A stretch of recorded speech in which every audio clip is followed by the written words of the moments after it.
జగనన్న అంటే నమ్మకం, చంద్రబాబు అంటే మోసం అనే పుస్తకాన్ని ఆవిష్కరణ కార్యక్రమంలో మాజీ మంత్రి విడుదల రజని ముఖ్యమంత్రి చంద్రబాబును ఉద్దేశించి నోరు జారి మాట్లాడారు. మాజీ మంత్రి విడుదల రజని పల్నాడు జిల్లాలోని నరసరావుపేటలో జగనన్న అంటే నమ్మకం, చంద్రబాబు అంటే మోసం అనే పుస్తకాన్ని ఆవిష్కరించారు. ఈ నేపథ్యంలో సీఎం చంద్రబాబును గాడు అంటూ మొదట నోరు జారారు. వెంటనే తేరుకుని చంద్రబాబు గారు అంటూ సవరణతో మాజీ మంత్రి విడుదల రజని చెప్పారు. సీఎం చంద్రబాబుని ఏకవచనంతో సంబోధించడంతో వైసీపీ శ్రేణులు ఆశ్చర్యానికి గురయ్యారు.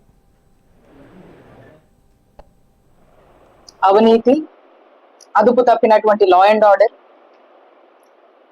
మహిళలకు చేస్తున్నటువంటి మోసం, విద్యా రంగంలో చేస్తున్నటువంటి మోసం, వైద్య రంగంలో